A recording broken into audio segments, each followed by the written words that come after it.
जय श्री कृष्णा सभी भक्तों को। आप सभी का स्वागत है कृष्णा डिवोशन यूट्यूब चैनल पर। और हम सभी प्रभु की पवित्र और अद्भुत कथा का आस्वादन कर रहे हैं, श्री कृष्ण चरित अमृतम। और हम पहुँचे हैं श्री कृष्ण उद्धव संवाद में, जिसमें कि बहुत ही प्यारे प्यारे श्री कृष्ण के मनोभावों को हम ग्रहण कर रहे हैं।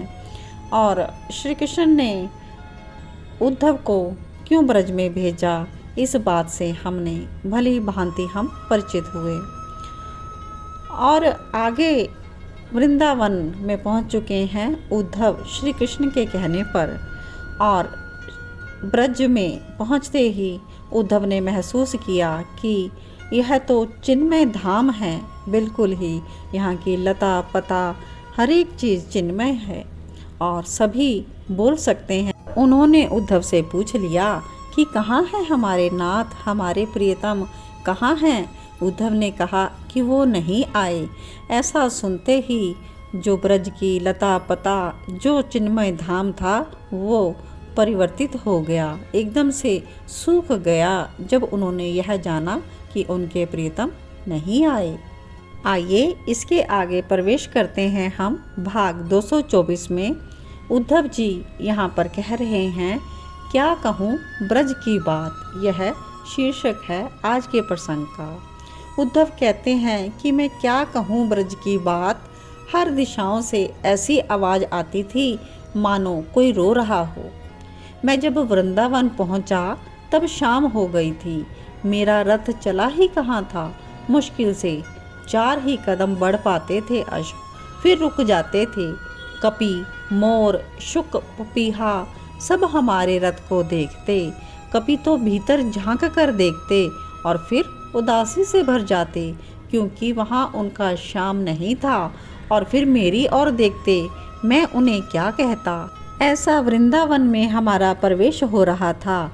इस वृंदावन को देखकर लग रहा था यहाँ सबका अपना कोई है तो वो है श्याम, बाकी सब प्राय हैं। और वही श्याम इन्हें छोड़कर चला गया था।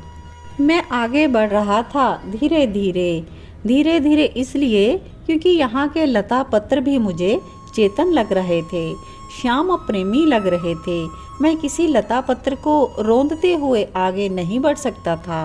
और यहाँ की लताएं थी ना, वो मुझे देखकर झुकी जा रही थी, कोई तो मेरे पैरों से लिपट रही थी। तो आगे मैंने देखा कि कुछ ग्वाल बाल खड़े हैं, पीले वस्त्र सबने पहने हैं। मुझे तो बाद में पता चला कि अन्य सब रंगों को इन ब्रजवासियों ने त्याग ही दिया था, सब पीले वस्त्र ही पहनते थे श्री कृष्ण के मथुरा जाने के बाद। मैंने देखा बस नंद बाबा को छोड़कर वो तो तपस्वी की तरह रहने लगे थे इन दिनों। बाकी बूढ़े बड़े ग्वाल भी पीले रंग के ही वस्त्र पहनते थे। वो ग्वाल बाल लौट रहे थे अपने घरों की ओर। उद्धव जी प्रसंग सुना रहे हैं कि ये नित्य आते थे, मथुरा की सीमा में आकर खड़े हो जाते थे। इनके साथ गौएं भी आती थी, वो भी तृण नहीं चरती थी, बस मथुरा की ओर देखती रहती थी। आगे कहते हैं कि इन्हीं ग्वाल बालों ने बताया कि ये सब डेली आते हैं और जो भी मथुरा से आता है उस परदेसी से पूछते हैं हमारा श्याम सुंदर कैसा है। और जब वो कुछ ज़्यादा नहीं बता पाता तो ये लोग उसके पैर पकड़ लेते, रोते बिलखते कहते कुछ तो बताओ, हमारा श्याम सुंदर हमारे से रूठ गया है, मथुरा में जाकर बैठ गया है, उसके संबंध में बता दो। और फिर उसी परदेसी के पीछे पीछे भागते ये लोग।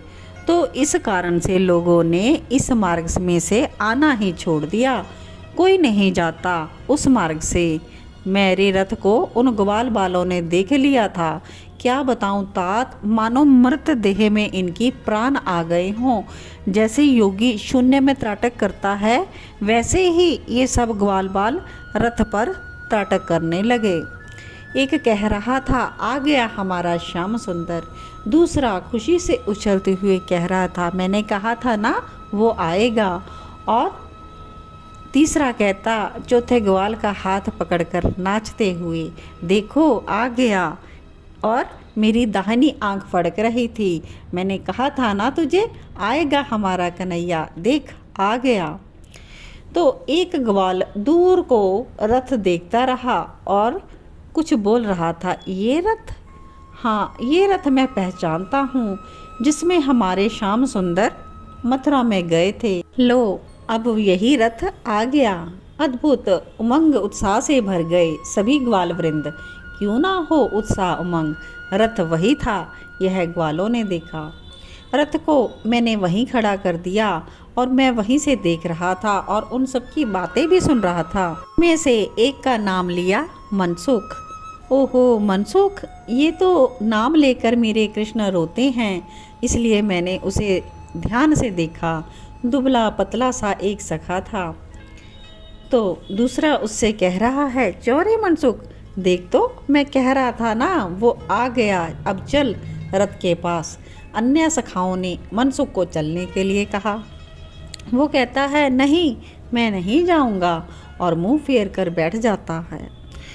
विदुर जी को कह रहे हैं उद्धव, तात मैं देख रहा हूँ रथ में से ही मनसुख रथ की ओर देखता ही नहीं है। अरे चल तो देखते हैं, सब कहते हैं, पर मनसुख? दूसरा कहता है कि यह रथ चलाने वाला अक्रूर ही है क्या?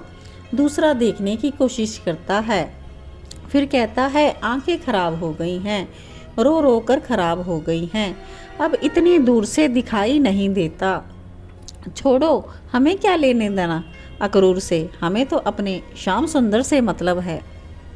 पर मनसुख कहता है, मैं नहीं जाऊंगा, और मुंह फुलाकर बैठा है, रूठ गया है अपने कन्हैया से। मैं उनसे बातें नहीं करूंगा। मनसुख भुन-भुन भी कर रहा है। हाँ, मेरे पैर पड़ेंगे ना वो कन्हैया, मुझे मनाएंगे ना, तब मैं जाऊंगा, नहीं तो जाएं वो अपने मथुरा में ही। यह कहकर मनसुख फिर से मुंह फेर कर बैठ गया। कुछ सखा रथ के पास आ गए। कोई तो रथ के भीतर देखने का प्रयास कर रहे थे, तो कोई मुझे देख रहा था, पर पूछने की हिम्मत नहीं जुटा पा रहा था। एक ने कहा भी कि इस मथुरावासी से पूछ, तो दूसरा कहता है, नहीं, मुझ में नहीं हिम्मत। पहला ग्वाला कहता, क्या हिम्मत दिखाना इसमें, अगर श्याम सुंदर नहीं आया होगा तो? दूसरा ग्वाला कहता है। तो उसको पहला कहता है, पागल, शुभ शुभ बोल। उधर से मनसुख भी चलाकर बोल उठा, नहीं आया हमारा कन्हैया, तो इस रथ में नहीं है कन्हैया। तो कैसे पता तुझे? मनसुख कभी शुभ नहीं बोलता। सभी सखा गुस्सा हो गए मनसुख से। ये सभी ग्वाल बाल आपस में ही बातें कर रहे हैं, रथ पर भी कुछ देख रहे हैं और कुछ बाहर से ही कह रहे हैं। तो अगर हमारा कन्हैया अगर इस रथ में आया होता ना, तो इतनी देर तक बैठा रहता क्या? वो तो रथ छोड़कर भाग कर आता, हमारे गले से लग जाता।